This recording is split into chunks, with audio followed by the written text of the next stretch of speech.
Mari kita mohon pertolongan Tuhan sebelum kita membaca dan merenungkan firman Tuhan. Tuhan Yesus, pada malam hari ini, dalam ibadah penghiburan ini, kami kembali akan menerima firman-Mu Tuhan. Kiranya urapi kami dengan kuasa Roh Kudus-Mu, supaya kami dapat menerima firman Tuhan ini, mendengarkan firman Tuhan dan merenungkannya dengan segenap hati dan pikiran yang tertuju kepada Tuhan. Dan biarlah Roh Kudus juga memberikan kepada kami hikmat dan pengertian, supaya kami tidak hanya menerima saja, tetapi kami dapat mengerti dan memahami firman Tuhan yang kami renungkan pada malam hari ini. Kiranya damai sejahtera dan pengharapan di dalam Tuhan Yesus Kristus terus memenuhi kami Tuhan, sehingga firman Tuhan yang kami renungkan pada malam hari ini dapat kami terima dengan iman pengharapan kami akan janji dan kasih setia Tuhan buat kehidupan kami. Terima kasih, kiranya Tuhan juga boleh berkenan memakai hamba-Mu yang tidak sempurna ini sebagai alat di tangan Tuhan untuk memberitakan firman-Mu sesuai dengan maksud dan kehendak Tuhan, supaya nama Tuhan yang dipermuliakan dan firman Tuhan boleh dinyatakan. Jemaat Tuhan boleh diberkati oleh firman. Terima kasih Bapa. Kami serahkan waktu ini dalam tangan kuasa dan pimpinan-Mu. Roh Kudus memimpin kami ke dalam seluruh kebenaran firman Tuhan. Di dalam nama Tuhan Yesus Kristus kami berdoa. Haleluya. Amin. Ya, Bapak Ibu, sidang penghiburan keluarga yang dikasihi Tuhan, pada malam hari ini saya mengajak kita untuk membuka Alkitab kita. Kita akan membaca dan merenungkan satu bagian firman Tuhan yang terambil dari kitab 2 Korintus pasal 5 ayat 1 sampai dengan ayatnya yang ke-10. 2 Korintus pasal 5 ayat 1 sampai dengan ayatnya yang ke-10. Saya akan membacakan firman Tuhan ini buat kita. 2 Korintus pasal 5 ayat 1 sampai dengan ayatnya yang ke-10. Demikian firman Tuhan, karena kami tahu bahwa jika kemah tempat kediaman kita di bumi ini dibongkar, Allah telah menyediakan suatu tempat kediaman di sorga bagi kita, suatu tempat kediaman yang kekal, yang tidak dibuat oleh tangan manusia. Selama kita di dalam kemah ini, kita mengeluh karena kita rindu mengenakan tempat kediaman surgawi di atas tempat kediaman kita yang sekarang ini. Sebab dengan demikian kita berpakaian dan tidak kedapatan telanjang. Sebab selama masih diam di dalam kemah ini, kita mengeluh oleh karena beratnya tekanan, karena kita mau mengenakan pakaian yang baru itu tanpa menanggalkan yang lama, supaya yang fana itu ditelan oleh hidup. Tetapi Allah lah yang justru mempersiapkan kita untuk hal ini, dan yang mengaruniakan roh kepada kita sebagai jaminan segala sesuatu yang telah disediakan bagi kita.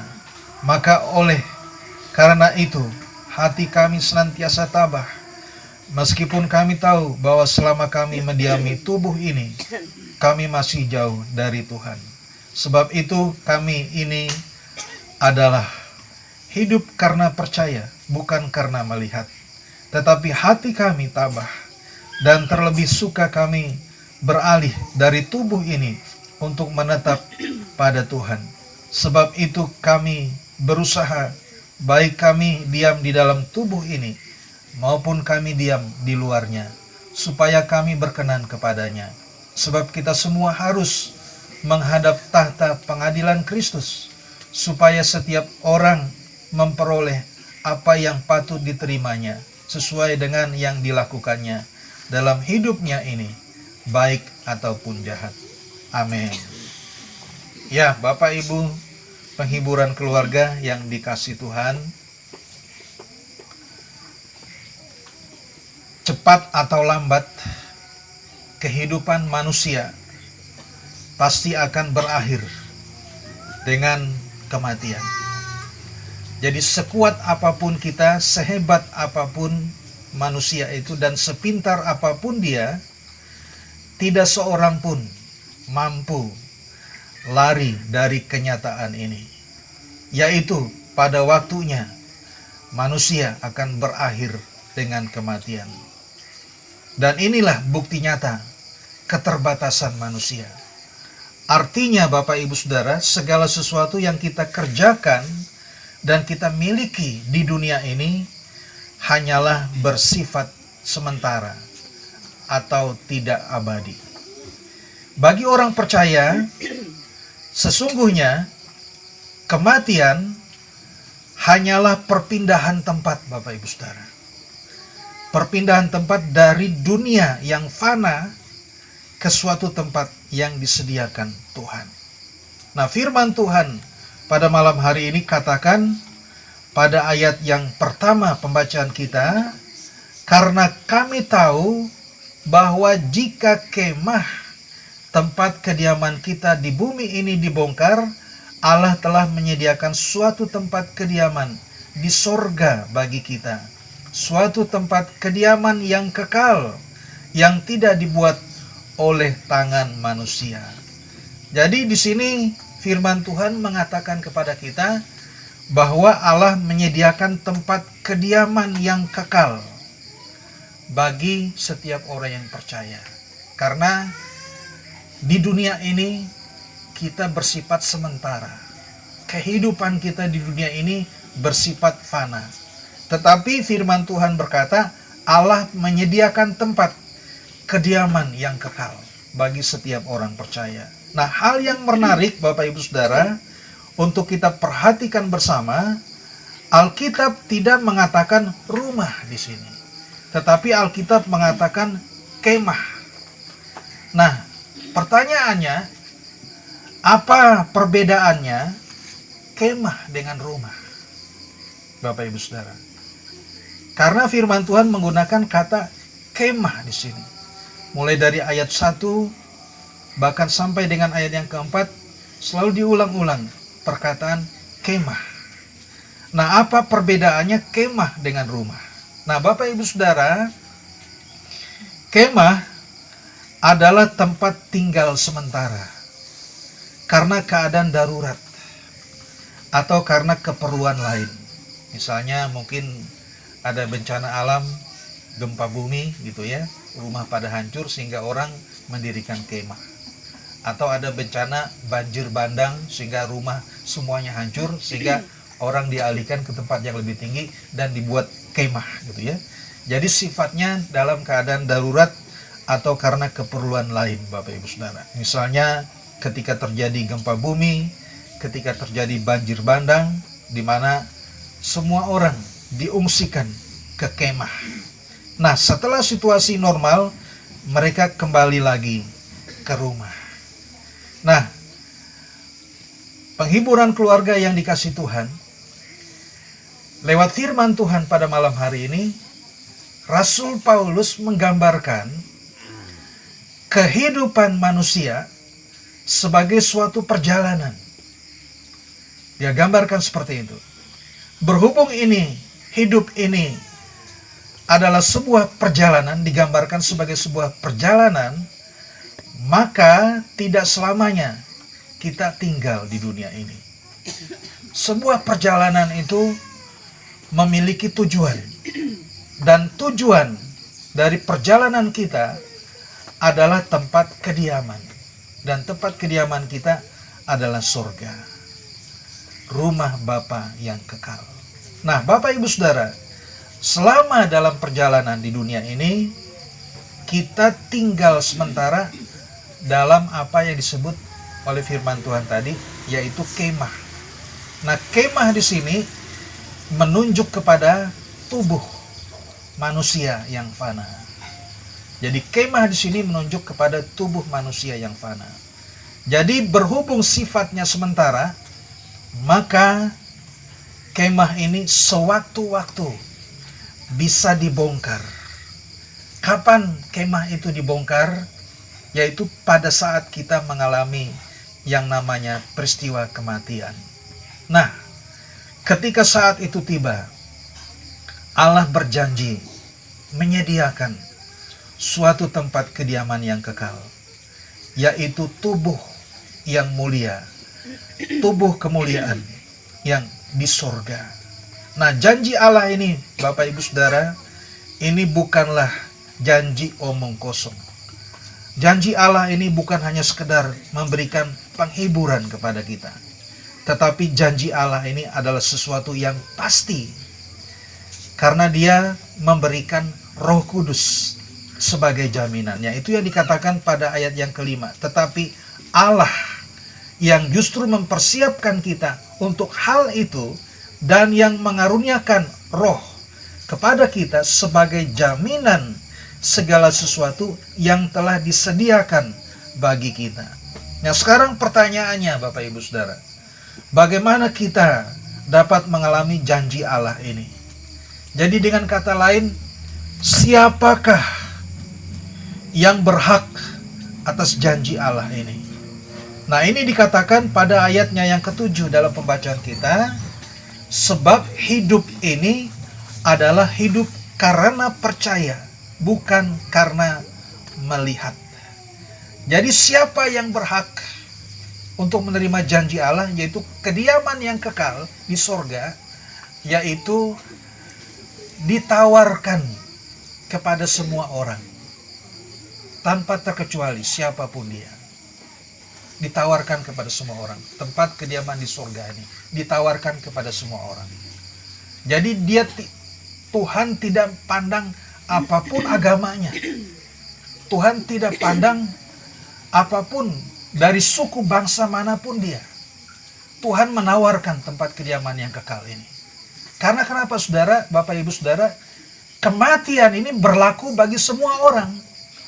Mau dia agamanya Kristen, mau dia agama non-Kristen, pasti semuanya akan mengalami kematian. Dan ketika kita mengalami kematian, kita semuanya pasti ingin masuk surga, Bapak Ibu Saudara. Kita pasti ingin berada di tempat kediaman yang kekal, rumah Bapa di surga. Dan kediaman yang kekal ini ditawarkan dan disediakan bagi semua orang. Siapapun dia tanpa terkecuali. Tetapi hak untuk dapat menerima tempat kediaman ini hanya diberikan kepada barang siapa yang percaya. Percaya kepada Yesus Kristus sebagai Tuhan dan Juru Selamat. Karena itu dikatakan di sini ayat yang ke-7, sebab hidup kami ini adalah hidup karena percaya, bukan karena melihat. Jadi karena percaya. Jadi kepada barang siapa yang percaya. Jadi ini yang menjadi catatan buat kita. Nah, oleh karena itu, siapapun dia, apapun pangkat jabatan dan kedudukannya, kalau dia tidak percaya, maka dia tidak berhak untuk mendapatkan kediaman yang kekal. Ketika kemah atau tubuh kita dibongkar pada waktu peristiwa kematian, hanya orang yang percaya yang berhak. Jadi kata percaya ini penting sekali. Barang siapa yang percaya kepada Yesus Kristus. Nah, oleh karena itu Bapak Ibu Saudara, kapan itu berlaku? Yaitu semasa kita hidup di dunia ini. Oleh karena itu Bapak Ibu Saudara, apapun masalahmu, apapun tantanganmu, selama engkau masih hidup di dunia ini, jangan pernah lepaskan dari iman percayamu kepada Yesus Kristus. Apakah ketika engkau senang, ketika engkau susah, ketika engkau mengalami sukacita, ketika engkau mengalami duka cita, ketika engkau kuat, ketika engkau sakit, bahkan ketika engkau dalam keadaan sekarat sekalipun, jangan pernah lepaskan dirimu dari iman percaya kepada Yesus Kristus. Sebab itulah jaminannya, Bapak Ibu Saudara. Itulah kata kuncinya. Dan percaya ini hanya berlaku semasa kita hidup di dunia ini. Dan itu tidak bisa diulang lagi. Jadi ketika kita sudah tinggalkan dunia ini, kita baru sadar ternyata tempatku bukan di rumah Bapa yang kekal. Saya mau minta kembali lagi, tidak bisa Bapak Ibu Saudara. Jadi kesempatan terbuka selebar-lebarnya, yaitu semasa kita masih hidup di dalam dunia ini. Mulai dari anak kecil sampai dengan kita yang orang tua, Bapak Ibu Saudara. Siapapun dia, kesempatan itu terbuka selebar-lebarnya semasa kita masih hidup di dunia ini. Karena itu hidup ini adalah kesempatan untuk kita mempersiapkan diri kita ketika suatu hari nanti kemah ini dibongkar, tubuh ini dibongkar lewat peristiwa kematian, Bapak Ibu Saudara. Jadi ini percaya. Nah, oleh karena itu hal yang kedua yang dikatakan oleh Rasul Paulus pada ayat yang ke-8, pada ayat yang ke-6 dan ayat yang ke-8, maka oleh karena itu hati kami senantiasa tabah, meskipun kami sadar bahwa selama kami mendiami tubuh ini, kami masih jauh dari Tuhan. Ayat 8, tetapi hati kami tabah dan terlebih suka kami beralih dari tubuh ini untuk menetap pada Tuhan. Jadi hati tabah, Bapak Ibu Saudara. Kenapa? Karena kenapa dibutuhkan hati yang tabah, hati yang teguh, hati yang tidak mudah tawar. Karena dibutuhkan ketabahan. Supaya apa? Karena dia tahu bahwa orang yang percaya, dia tidak akan sia-sia. Orang yang percaya pasti akan mengalami janji Tuhan. Jadi dibutuhkan ketabahan hati. Karena kenapa Bapak Ibu Saudara? Perjalanan kehidupan kita di dunia ini tidak mudah Bapak Ibu Saudara. Tidak mudah. Ada banyak tantangan yang bisa menggoyahkan iman percaya kita. Ada banyak cobaan yang bisa membuat kita mundur dari mengikut Yesus Bapak Ibu Saudara. Tetapi orang yang bertabah hati, orang yang teguh hatinya, apapun tantangan yang dihadapi, dia tidak akan pernah goyah iman percayanya. Dia tetap percaya kepada Tuhan Yesus. Nah, itulah yang dilakukan oleh Rasul Paulus. Karena itu, karena kami tahu, karena kami percaya, kami akan menerima janji Allah. Karena itu apapun situasi yang kami hadapi, kami senantiasa bertabah hati. Kami senantiasa berteguh hati. Nah, kemudian yang ketiga Bapak Ibu Saudara, siapa yang berhak atas janji Allah ini dikatakan pada ayat yang ke-9. Ayat yang ke-9, sebab itu kami berusaha, baik kami diam di dalam tubuh ini, maupun kami diam di luarnya, supaya kami berkenan kepadanya. Jadi ini yang harus kita lakukan Bapak Ibu Saudara. Sebagai orang percaya yang menjalani kehidupan di dunia ini yang penuh dengan tantangan, kita ditantang oleh firman Tuhan supaya kita berusaha untuk hidup berkenan kepadanya. Berkenan kepadanya. Kenapa? Karena ketika tiba waktunya kemah dibongkar, maka kita akan menjadi orang yang berhak untuk mendiami tempat kediaman yang kekal. Dan kemudian pada ayatnya yang ke-10, ayat yang ke-10 firman Tuhan berkata, sebab kita semua harus menghadap tahta pengadilan Kristus, supaya setiap orang memperoleh apa yang patut diterimanya, sesuai dengan yang dilakukannya dalam hidupnya ini, baik ataupun jahat. Jadi menghadapi tahta pengadilan Kristus. Dan orang percaya, dia siap menghadapi tahta pengadilan Kristus. Dan bagi orang percaya, ketika dia menghadapi tahta pengadilan Kristus, dia bukan dihakimi oleh karena dia adalah orang berdosa. Dia bukan dihakimi oleh karena dia berbuat salah. Tetapi dia menghadapi tahta pengadilan Kristus untuk menerima materai perjanjian, yaitu tempat kediaman yang kekal. Ini maksud dari firman Tuhan. Bahkan dikatakan di dalam kitab Wahyu pasal 20 ayat 15 dan kitab Wahyu pasal 21 ayat 27, yang namanya ada tertulis dalam kitab kehidupan anak domba Allah. Yang namanya ada tertulis di dalam kitab kehidupan anak domba Allah. Saya tidak usah bacakan lagi buat Bapak Ibu Saudara. Bapak Ibu Saudara bisa lihat sendiri. Yang namanya ada tertulis dalam kitab kehidupan anak domba Allah. Jadi inilah orang yang berkenan bagi Tuhan.